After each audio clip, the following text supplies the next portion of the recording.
Freemasonry in the Holy Land presents Rob Morris and the Royal Solomon Mother Lodge.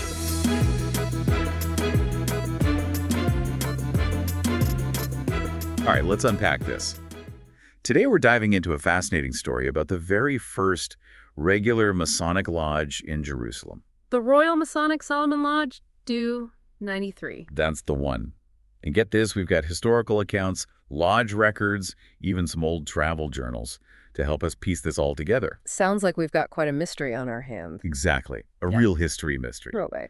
What do you think is the most captivating part about this lodge? Oh, it's definitely the origin story. You see, it's all intertwined with this prominent American Freemason, Rob Morris. Okay. He was absolutely obsessed with establishing a Masonic presence in the Holy Land. So to be clear, we're talking about the first official Masonic lodge in Jerusalem. Not just some informal gathering, but an actual chartered lodge. You got it. The real deal. And Morris was the driving force behind it all, even though there's a bit of a twist. A twist. I love twists. He wasn't actually present for its official founding. Oh, so he was like the mastermind behind it, but not the one on the ground actually setting it up. Exactly. It's a fascinating story. In 1868, Morris traveled to Jerusalem with this, well, you could call it a grand vision. How about? And to really solidify his vision, he even carved Masonic emblems into the walls of Zedekiah's cave. Zedekiah's cave. Wait, isn't that the place that was long thought to be King Solomon's quarry? The source of stones for the temple? That's the one. And you can imagine the symbolism that held for Freemasons. Oh, absolutely. Talk about marking your Masonic territory. But to be completely accurate, modern research suggests the stones might have come from a different spot, a place called Har Hatzfim. It's true. So even the origin of the temple stones is a bit of a debate. A mystery wrapped in an enigma. You could say that. But getting back to Morris, after carving those emblems, he headed back to the U.S. and spent years passionately advocating for a Masonic lodge in Jerusalem. Traveling around, spreading the word. Oh, absolutely. Giving speeches, writing articles, really going all out. He even published a journal offering little pieces of the Holy Land to subscribers as a thank you for their support. Wow, talk about dedication. He was a man on a mission. And all of this led to the creation of the Royal Masonic Solomon Lodge number 293 in 1873. But you said there was a twist. Right. Morris wasn't actually there for the lodge's official founding. He entrusted a fellow Freemason, John Shovel, to handle the organization and consecration. So he planted the seed and then handed off the reins. That's quite a leap of faith. Absolutely. And it wasn't a simple task for Shovel. Think about it. Language barriers, inexperienced members, and no local Grand Lodge for guidance. It was quite a challenge. I can only imagine. It really makes you think about what it was like to establish a lodge in such a different time and place. Where did they even hold those early meetings? In Zedekiah's cave. The very same cave where Morris left his mark. No way. They consecrated the lodge right there, in that historically and symbolically loaded location. Yep, right in a chamber they called the Chamber of the Brotherly Covenant. Wow, talk about a powerful setting. But before we go any further, shouldn't we try to clear up any confusion about Royal Masonic Solomon Lodge and Reclamation Lodge? Oh, you're right. Those names do sound awfully similar, and they both have connections to Rob Morris and Zedekiah's cave. So what's the difference? Well, the Reclamation Lodge was more of a symbolic gathering that Morris organized during his 1868 trip. He basically got together with some Freemasons who happened to be visiting Jerusalem at the time, and they held a meeting in the cave. So it wasn't an official lodge meeting, more like a symbolic act of, well, reclaiming a Masonic presence in the Holy Land. Exactly. There weren't any official degrees conferred or anything like that. No charter was issued. Okay, that makes sense. It was really more about Morris making a statement about his commitment to establishing a Masonic foothold in Jerusalem. And 5 years later, the Royal Solomon Lodge was born, this time with a charter and all the formalities of a regular lodge. Got it. So the Reclamation Lodge was like a symbolic precursor to the real deal. But you mentioned something earlier about the lodge's charter being granted directly by the Grand Master of Canada. Oh, yeah, and that's where things get even more interesting. That was a highly unusual move, and it caused quite a bit of controversy in the Masonic world. Really? Why was that? Well, some people saw it as irregular and questioned the legitimacy of the lodge. You've definitely got my attention now. Let's dig into those details and figure out what made this lodge so special that it warranted a charter from clear across the world. All right, let's do it. Buckle up, because the story only gets more fascinating from here. So let's talk about those 20 signatories on that charter, the ones who weren't even living in Jerusalem. Their names actually tell a pretty fascinating story. It's like we're piecing together a historical puzzle here. Exactly. Each name adds a new piece to the story. Take, for example, John Shovel, the one Morrison trusted to get the lodge up and running. Right, the guy who actually did the work on the ground. Yeah. Now, he was a member of St. John's Lodge Number 3 in New York, but he was dedicated enough to Morris's vision to travel all the way to Jerusalem to make it happen. Wow, that says something about the power of Morris's vision, and maybe a bit about the bonds of Masonic Brotherhood, too. Absolutely. And then you've got these past Grand Masters, influential figures in the Masonic world. Like big names in Freemasonry. Yeah, exactly. We're talking about James Mormon Howery from Mississippi, Charles Whippo Nash from Minnesota, Abram T. Metcalf from Michigan.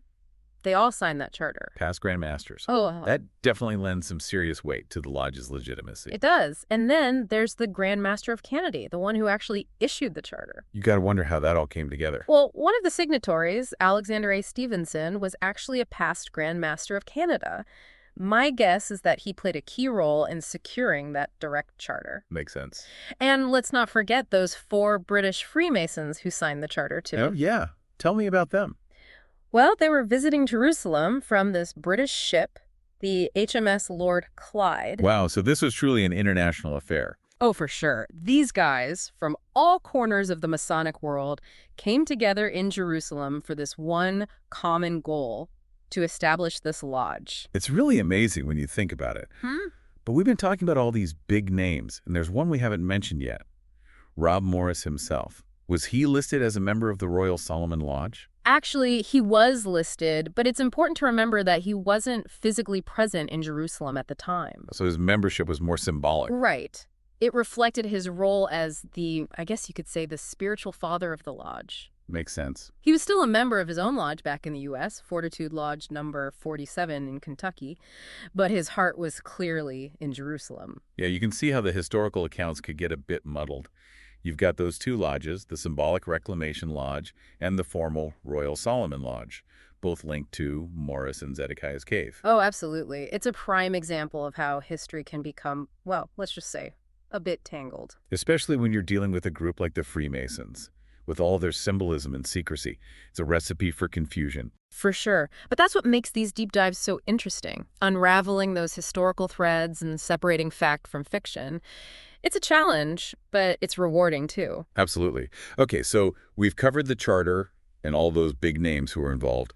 What about the regular members of the Royal Solomon Lodge? Oh, right. Let's talk about them. You mentioned the Burgoyne brothers, right? Those prominent merchants and bankers in Jerusalem. Yeah, they seemed like key players in those early years. They were. Their local influence and resources were absolutely vital to the lodge getting established. And there was Serapion J. Murad too, right? Yes, his involvement just goes to show you the diverse tapestry of individuals who were drawn to Freemasonry. It wasn't just one type of person. Right.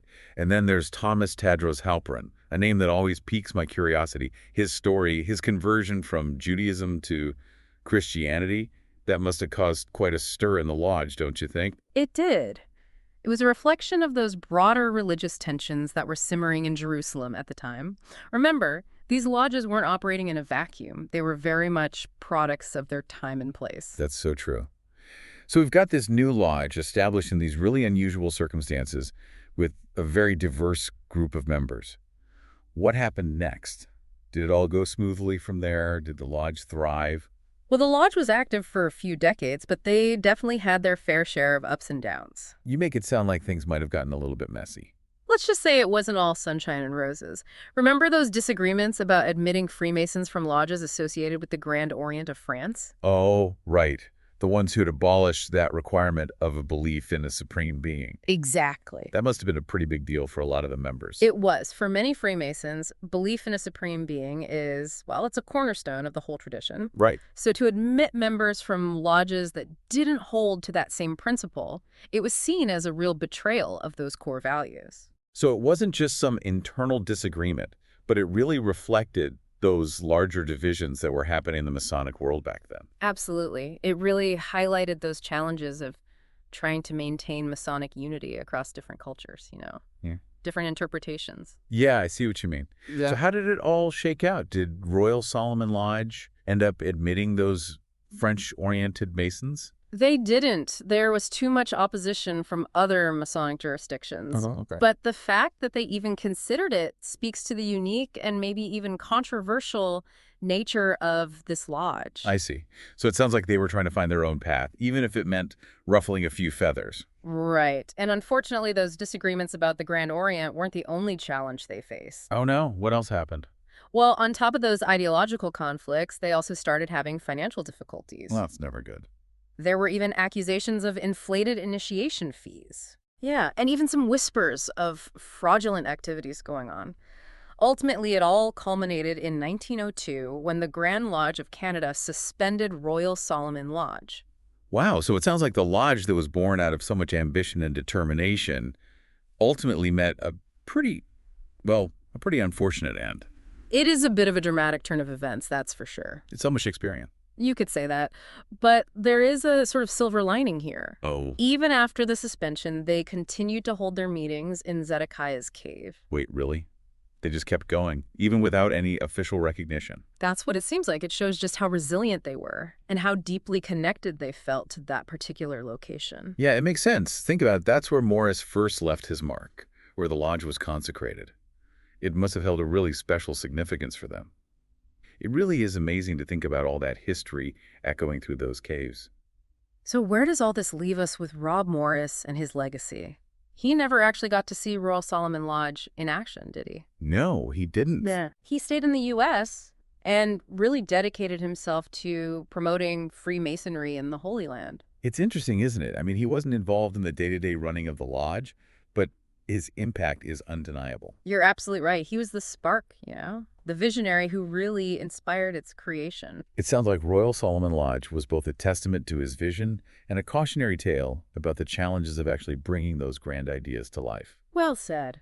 It's a good reminder that history's never as straightforward as we might think. It's full of those contradictions, and those unintended consequences. And it's shaped by those personalities, both grand and, flawed. That's so true. And that's what makes it so fascinating to explore.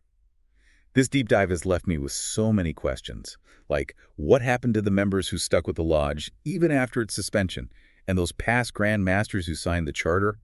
What motivated them to support this venture from so far away? There's clearly so much more to uncover, and I encourage everyone listening to do their own digging too. Explore those records and see what you can find.